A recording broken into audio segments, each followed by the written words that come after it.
What's the matter? She wanted to come home, that's all. I love you, Dad. Hey, sweetie. What'd you say to her? For God's sakes, man, she is 11 years old. She still wants to think the world is a nice place.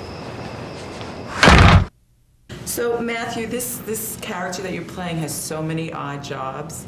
So I'm wondering, tell me about the oddest job that you had before you became an actor.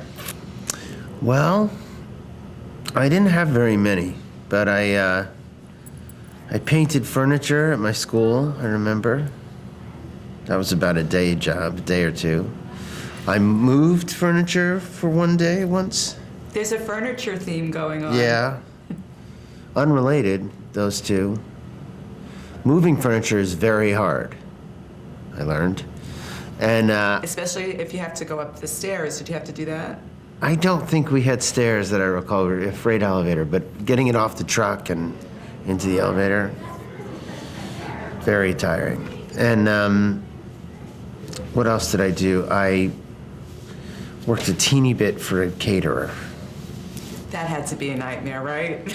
I was bussing. I just had to go around and pick up cups and plates, and which I did very badly. So much so that they said, stop helping. And you got fired? I was fired, but they said, but I had to get back home. I couldn't leave exactly. So they're like, it's okay, have something to eat. Nobody's mad at you, but just stop. Now, in this film, he smokes an awful lot of pot, doesn't he? What exactly were you smoking? Gee, I don't know what that was. In the movie, you mean? Yeah. Some kind of lettuce, I think. Tobacco-less smoke. Right, because you don't smoke cigarettes. No, I have, but if I did, I shouldn't do that, so. So how did it affect you because you do a lot of smoking in the movie, so how did that affect you physically? That didn't, I mean, it might have dried my throat out, but there was nothing in it like nicotine or anything. But it doesn't smoke like pot or it doesn't make a good smoke. It doesn't look quite real, which I don't like, but close enough. Did you actually go to Senegal to do the film? No. Okay. That's Shreveport, Louisiana. Really? Yeah. Doubling for Senegal. Yeah. Interesting. Pretty good job, I think, they did. Yeah, really good job. Have you ever been? No, I haven't. I'd love to. So when you weren't shooting, what sort of stuff did you do in Louisiana? Did you go over to New Orleans at all? No, that turned out to not be an easy trip. It's like two flights or something, and too far to drive. So I didn't manage that. But what did we do? We were mostly shooting, you know. We had one day off a week, I think. And there's a river there, and you can walk around the river, and good food and shopping and stuff. And there's kind of a park that goes along the river that I used to run on sometimes or bike ride on, which I enjoyed. Beautiful park. It was a nice shooting experience. Oh, it was lovely. People in Louisiana also are just so incredibly nice, and Josh is my old friend, you know, directing it. So he and I would just hang out endlessly, and we stayed at some like long-term, I want to say parking facility, but I mean condos that are furnished, I guess. Oh, yeah. For businessmen, and so we lived right next to each other, so we got to get home from work, and I would watch TV while he tried to go over the schedule for tomorrow's shooting. We're like a married couple.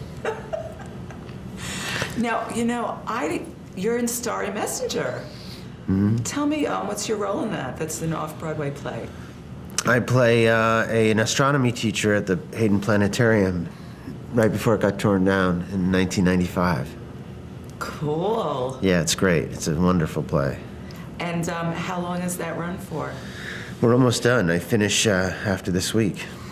I missed it. Just about. Oh, man. I think you might be able to get a ticket. I'm going to try. And you have Margret coming up. Tell me about that film.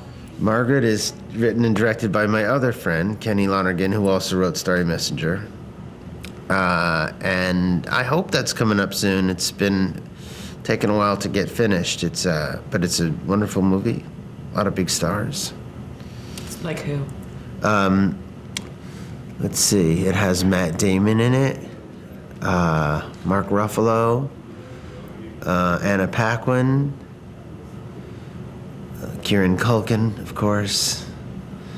I feel like there's other ones too. And you. Jeannie Berlin. That's what I can remember right now. And in a nutshell, what's your role in that? What's it about? I play I play basically exactly what I'm doing on stage. I play a teacher, and the last play I did, I played a teacher too. It's 3 in a row, which I complained to Kenny about, and he said, "Well, Clint Eastwood played a lot of cops." My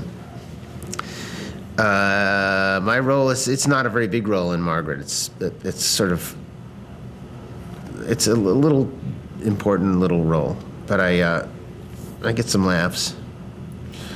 I'll look forward to seeing that. Yeah. Thank you. Thank Pleasure, you. as always. For me too. Did you know that there's a new study that says cinnamon is good for the heart? I'm not listening. You're just trying to get me off my game. No, seriously though. Dark chocolate lowers the blood pressure, tannins in red wine. All the medicine we will ever need is in the food. 20 years from now, you will have cancer. The doctor will make you a salad. Hey, Ben, Cyril G here. I'm going down the list, and you're coming, right? You got Funny somewhere Bone? to go, eh? All right, I'll see you there. He just needs a warm body. Pep halat am nan jering. But of course, the consumables have their own perils. Mercury in the fish, caffeine. Maybe one food may cure cancer, yeah? But it also gives you MS. Your queen is trapped.